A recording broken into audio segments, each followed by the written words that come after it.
매일같이 술을 마시고 노름으로 재산을 날리고 폭행을 일삼던 사람이 있었습니다. 그런데 이분이 하나님의 특별한 은혜로 교회를 나가게 되었어요. 많은 사람이 이 사람의 행실을 알았기 때문에 이 사람이 교회에 나가면 뭐 별일 있겠어, 그런 사람이 변화되겠어 하면서 한편 흉을 보았습니다. 그렇게 많은 날들이 지난 어느 날 한 친구가 그에게 물었습니다. 교회에서 목사님이 뭘 가르쳐 주시던가, 그가 좀 이제 교회 가서 좀 잘 배웠는지를 점검하고 싶은 거예요. 그래서 뭘 배웠나 물어보니까 뭐 좋은 이야기 많이 하시던데, 뭐 착하게 살아라도 이야기하시고 예수님 이야기 특별히 많이 하시던데 난 아직 잘 모르겠어. 그러면 한 가지만 물을게. 성경은 누가 썼다던가? 이렇게 물었더니 모르겠네.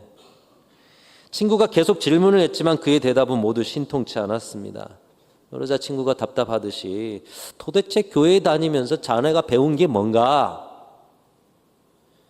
근데 이 친구의 답이 명답입니다. 내가 배운 거는 별로 없고 잘 모르겠는데, 근데 한 가지 달라진 것이, 확실히 달라진 것이 있다네. 전에는 술이 없으면 살지 못했는데 요즘은 술 생각이 별로 나질 않아. 전에는 퇴근만 하면 노름방으로 달려갔는데 지금은 집에 빨리 가고 싶어. 전에는 애들이 나만 보면 슬슬 피했는데 지금은 나랑 함께 저녁 먹으려고 기다리고 있다네. 전에는 아내가 내가 퇴근을 해도 나를 쳐다보지도 않더니 이제는 내가 퇴근할 무렵이면 대문 앞까지 나와서 나를 기다린다네. 여러분, 이분이 예수님을 잘 믿고 있습니까? 예수님을 잘 믿고 있는 것을 무엇을 통해 보십니까? 아직은 예수님에 대한 지식이 별로 없어요. 앞으로도 없을지도 모릅니다. 우리 평생에 우리가 뭐 많은 것을 배웠지만 우리 믿음의 선배들 과연 얼마만큼 배웠습니까? 그런 속에서도 그분들 예수님 잘 믿었거든요. 예수님에 대해서 많은 걸 알지 못할 수도 있어요. 이분이 신앙생활을 앞으로 어떻게 해야 될지 모를 수도 있고요. 이제 배워가는 단계이기 때문에 그렇게 많은 지식이 없어요. 그러나 분명한 한 가지, 그가 예수님을 잘 믿고 있는 증거는 그의 삶이 변화되고 있다는 것이죠. 이분의 변화를 보면은 억지로 변화시킨 게 없어요. 강제한 것이 없어요. 의무적으로 한 것이 없어요. 그저 복음을 받아들이고 교회에 나가기 시작했는데 어느 정도 다니다 보니까 지식도 별로 없는데 삶이 변하더라는 거예요. 자신도 모르게 찾아온 변화요. 그 변화에 자신도 놀라고 행복해하면서도 이전과는 다른 사람의 모습이 되어가는 자신에 기뻐하고 즐거워하고 있는 것이죠. 이 과정 가운데 분명하게 나타나는 것은 가족들을 이전과 다른 의미로 대하고 또 가족들도 함께 변화되어 가고 있다는 것입니다. 즉 자신이 예수님 안에서 변화하고 조금이라도 자라고 성장하다 보니 모든 관계 설정이 새로워지게 되었다는 거예요. 예수 믿는다는 즐거움이 무엇입니까? 그런 것 아니겠어요? 교회에 오니까 내가 일주일 동안 못 만났는데 우리 성도들 보니까 기뻐요. 그분하고 이야기를 좀만 나눠도 기뻐요. 표정만 봐도 기뻐요. 관계가 확장되는 것이죠. 삶의 모든 순간 예수님 안에 새로운 피조물이 된 나로 인해서 나와 주변이 계속해서 의미 있고 행복한 새로운 관계성으로 확장되어 가는 것. 여러분, 예수 믿는 기쁨이 바로 그런 즐거움인 것입니다. 이런 은혜가 폭염 속에서도 덥다, 힘들다, 짜증난다가 아니라 여러분 자연 만물이 성장하듯 폭염 속에서도 여러분의 모든 관계 설정들이 이런 새로운 관계 설정으로 확장되어지는 그런 은혜가 있어질 수 있기를 주님의 이름으로 축원합니다. 이 은혜를 매 순간 누리고 살았던 대표적인 사람이 사도 바울이었습니다. 그는 그리스도 안에 새로운 피조물이 되어지고 그로 인해서 모든 관계 설정이 새로워지는 은혜가 무엇인지 체험한 사람이었습니다. 그러나 그도 처음부터 그런 은혜를 체험하지는 못했습니다. 이 사도 바울은 하나님을 위해서 살아가는 것에 있어서는 둘째가라면 서러울 정도로 열심히 있는 사람이었습니다. 그러니까 생애 전체를 나는 하나님께 드렸어. 둘째가라면 서러울 사람. 그러나 그가 가진 열심은 하나님의 뜻과는 다른 것이었습니다. 그는 그 자신의 열심으로 예수 믿는 사람을 잡아다 옥에 가두고 심지어는 죽이는 것을 당연하게 여기는 사람이었습니다. 하나님을 향한 열심을 내면서 하나님의 일이라고 하면서 살기등등한 마음으로 포악함과 증오를 나타내는 그런 마음을 가졌던 것입니다. 결국 그의 일은 하나님과 아무런 상관이 없는 일일 뿐만 아니라 하나님의 일을 핍박하는 자리에 서 있음을 깨닫고 후에 충격을 받습니다. 우리가 하나님의 일을 한다고 하지만 때로 그렇게 열심히 했던 일들조차도 하나님의 일이 아닐 수가 있다는 것이에요. 여러분, 어떨 때 우리가 하나님의 일을 한다지만 하나님의 일이 아닐 수 있을까요? 하나님의 일을 한다고 하면서도 우리 마음에 하나님이 싫어하시는 마음과 감정들이 생긴다면 아무리 경건하고 거룩하게 보일지라도 그 순간 그 일은 하나님의 일이 아니라는 것이에요. 오늘도 이 예배에 섬기신 분들이 많죠. 여러분, 그 일을 감당하실 때 어떤 마음으로 하셨습니까? 어떤 감정이 드셨습니까? 과연 그 일은 하나님의 일이었습니까? 그것을 깨달았던 사도 바울이 고린도 교회를 향한 편지에 고린도전서 13장에 이렇게 말하죠. 내가 사람의 방언과 천사의 말을 할지라도 사랑이 없으면 소리나는 구리와 울리는 꽹가리가 된다.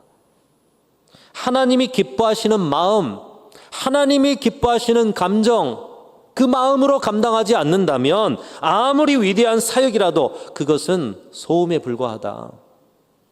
그것은 하나님의 일이 될 수 없다라는 것을 그는 절실하게 깨달았던 것입니다.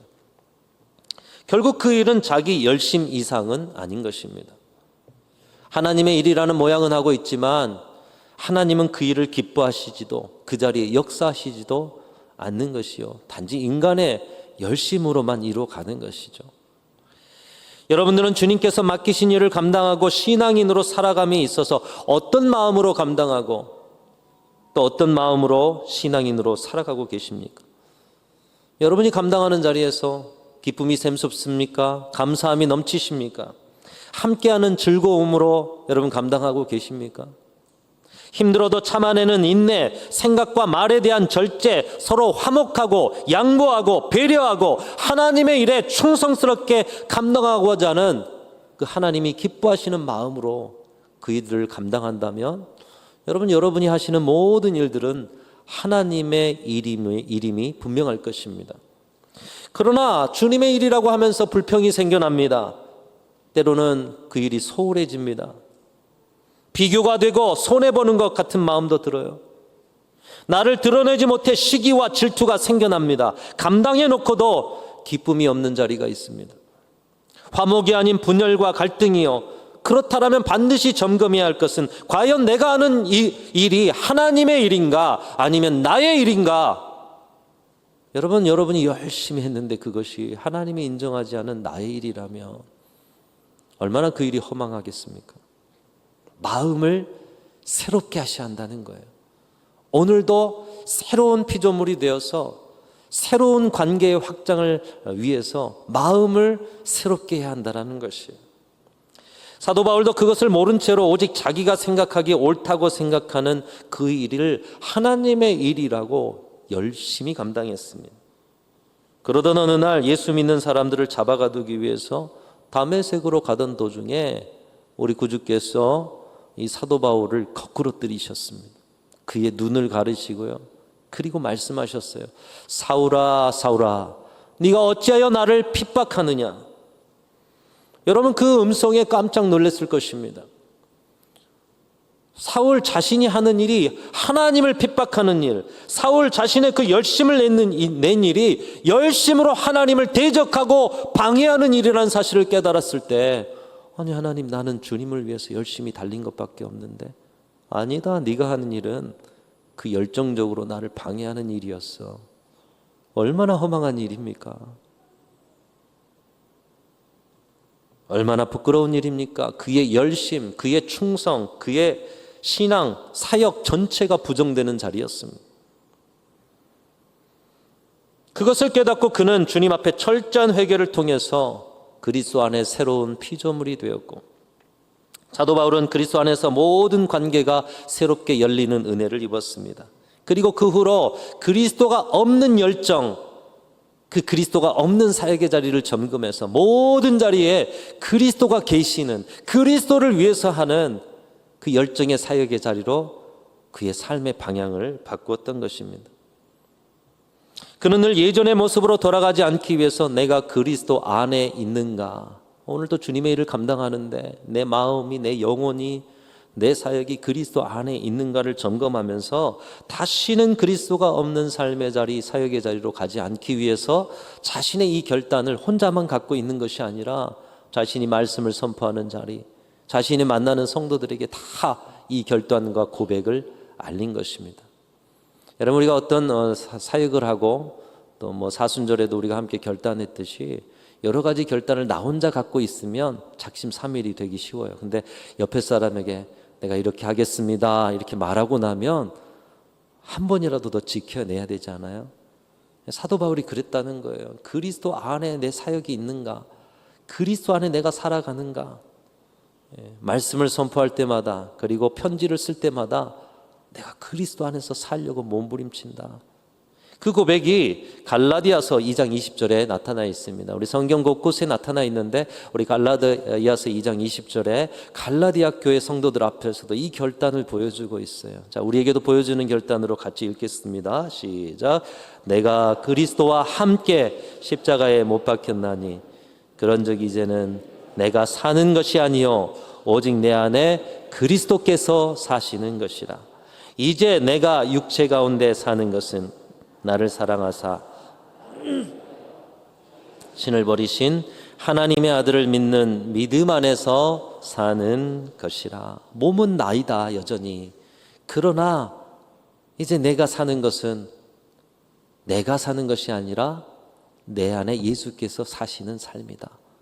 여러분, 여러분의 삶은 그리스도 안에서 새롭게 되어진 후에 여러분이 사시는 것이 아니라 여러분의 삶을 그리스도께서 살아주시는 삶인 줄로 믿습니다. 여러분, 진정 믿으십니까? 그렇게 살고 계십니까? 아직도 내가 살아가는가? 내 삶을 그리스도께서 살아주시는가? 내 말, 내 행동, 내 살아가는 삶의 목적, 내 열심, 내 사역, 한순간도 어떤 일도 그리스도가 없는 자리가 없는 삶을 살려고 늘 이 고백 속에서 성도들에게 말하고 또 자신도 몸부림치면서 이 주님과 나와의 이 새로운 관계성을 결코 포기할 수 없다. 내 안에 그리스도께서 사시는 삶의 즐거움을 결코 빼앗길 수 없다. 사도 바울은 이런 고백 속에서 살았던 삶이었습니다. 그리고 그 고백을 감옥에서도 고백합니다. 여러분, 감옥의 자리에서 얼마나 힘들어요. 근데 감옥에서도 찬송을 해요. 실라와 바울이 찬송을 하니 옥터가 움직이죠. 어떻게 감옥에서 찬송을 해요? 감옥의 상황 속에서도 내가 사는 것이 아니라 내 안에 그리스도께서 사시는 거예요. 그 고백을 오늘 빌립보서 1장 20절 21절 본문에서 말씀합니다. 이제 여러분도 여러분의 고백으로 선포하면서 같이 또 읽겠습니다. 시작. 나의 간절한 기대와 소망을 따라 아무 일에든지 부끄러워하지 아니하고 담대하여 살든지 죽든지 내 몸에서 그리스도가 존귀하게 되게 하려 하나니 이는 내게 사는 것이 그리스도니 죽는 것도 유익함이라. 여러분, 그리스도께서 우리를 위해서 십자가에 달려 죽어주셨어요. 내 안에 그리스도께서 사신다면 그리스도께서 때로 판단하기에 내가 죽어져야 하는 자리가 있는 것이죠. 그런 자리에서 사도 바울은 내게 사는 것이 그리스도니 죽는 것도 유익합니다. 살든지 죽든지 내 몸에서 그리스도가 존귀하게 여겨지는 삶, 내 안에 사는 분은 오직 예수 그리스도밖에 없다라고 고백하는 삶. 여러분, 얼마나 위대한 고백입니까? 이 은혜를 깊이 깨달아 알고 이 은혜를 이 폭염 속에서도 날마다 누리시는 우리 귀한 성도들이 되시기를 주님의 이름으로 축원합니다. 어제보다 오늘 더 깊어져야 되지 않겠습니까? 남편과 아내의 관계가 어제보다 오늘 더 사랑으로 깊어져야 하는 것처럼 부모와 자녀의 관계, 성도와 성도의 관계, 아니 그리스도와 우리의 관계도 어제보다는 오늘 더 깊어져야 하지 않겠습니까? 그렇다면 내가 사는 것이 아니라 오늘 어제보다 더 그리스도께서 나를 위해서 살아주시는 삶의 자리가 넘쳐나야 하는 것이죠. 내가 사는 것이 아니라 그리스도가 내 속에서 살아주시는 삶, 그렇게 이제 내가 만나는 사람들과의 관계는 나와 그들과의 관계가 아니라 내 안에 살아주시는 그리스도와 그들과의 관계가 되어지는 것이죠. 새로운 피조물이 되고 나서는 새로운 관계성이 형성되는 것입니다.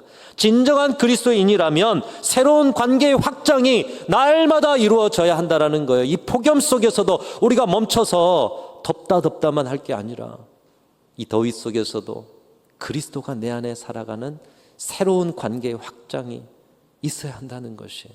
이것이 그리스도인의 삶이요, 저와 여러분의 삶이 되어야 될 줄로 믿습니다. 유대인 철학자 마틴 부버라는 사람이 100쪽도 안 되는 나와 너라는 책을 썼습니다. 이 당시에 온 세계에 대단한 통찰을 주었던 책인데, 우리 서로 간의 만남이 어떤 만남이 되어야 되느냐, 진정한 세상을 아름답게 하는 그 비결이 무엇이냐. 여러분, 그의 말처럼 우리의 삶의 모든 자리는 만남으로 이루어져 있습니다. 참 이 만남이 중요하다고 생각해요. 그래서 이 만남이 흐려질 때면 다시 첫 자리로 가셔서 처음 만날 때 우리는 어떤 마음이었을까, 그 만남으로부터 시작해야 한다고 저는 생각이 됩니다. 인생의 모든 것을 만남 빼고 이야기할 수가 없죠. 부모를 만나고 배우자를 만나고 친구를 만나고 교회를 만나고 성도 서로를 만나고 이웃을 만나고, 오늘 또 우리 서로 만나서 당신 얼굴을 보니까 마음이 시원해집니다. 우리 서로 만나서 기쁨을 나누고 있지 않습니까? 근데 이 만남을 어떻게 하느냐에 따라서 세상이 달라진대요. 삶의 즐거움이 달라진대요. 근데 세 가지로 이 마틴 부버는 이야기를 하고 있습니다. 첫 번째로는 그것과 그것의 관계로 이루어졌다. 세 가지 관계인데요, 인생을 보니까 사람과의 관계가 그것과 그것의 관계. 그것이라는 것이 무엇입니까? 물건이잖아요. 인격이 없는 물건. 이것, 저것, 그것. 그러니까 서로가 물건으로 대하는 거예요. 서로를. 인격으로 대하지 않는 거예요. 사람과 사람 사이에 서로 그것으로 대한다면 서로를 이익의 관점에서 이용하는 불행한 관계인 것입니다. 얼마나 우리가 직장에서 그것으로 우리를 대하는 그런 일들을 많이 겪습니까? 얼마나 이 대한민국 사회가 부정과 부패 속에서 그것으로 대하는 자리가 많아졌습니까? 국제관계에서도 뭐 관세니 뭐니 보면은 결국 나라와 나라의 관계 다 그것으로, 자신들의 수단으로 대하는 거예요. 인간관계를 마치 물건처럼 서로를 이용하다가 가치 없으면 버리는 이 생명 없는 무인격의 관계로 살아가는 것. 혹시나 우리 가정에서 서로가 아무런 무관심, 대화가 없어요. 그것과 그것의 관계가 이어지고 있지 않습니까? 직장에서, 교회에서. 여러분, 이것은 세상을 어둡게 만들어가고 하나님 원하시는 관계가 아닙니다. 두 번째로는 나와 그것의 관계. 이것은 조금 낫습니다. 어느 한 편은 그래도 다른 편을 인격적으로 대하니까요. 그래서 이쪽에서 저 사람을 인격적으로 대하는데 저 사람은 나를 그것으로 대하는 거죠. 물건으로, 수단으로 대하는 거죠. 그 사람이 나를 인격적으로 대하는데 나는 저 사람을 수단으로 대하는 거죠. 그것으로 대하는 것입니다. 이런 인간관계도 불행한 관계입니다. 서로 깊은 인격으로 나아갈 수가 없습니다. 그런데 많은 사람의 관계가 이 관계에 머물러 있거나 아니면 이 관계로 악화되어 갈 때가 있다는 거예요. 처음에는 사랑으로 하나 되어서 결혼 생활해요. 근데 점점 나의 행복을 위한 수단으로 서로가 변해져 가면서 불평이 생깁니다. 그러면서 흔히 말하는 성격 차이가 나타나고요. 서로 나와 그것으로 대하는 관계, 그것이 또 그것과 그것으로 발전하는 단계, 여기에 분열과 갈등이 있는 것이죠. 세 번째로 부부는 가장 이상적인 관계를 나와 너의 관계로 이야기합니다. 따라하겠습니다. 나와 너의 관계.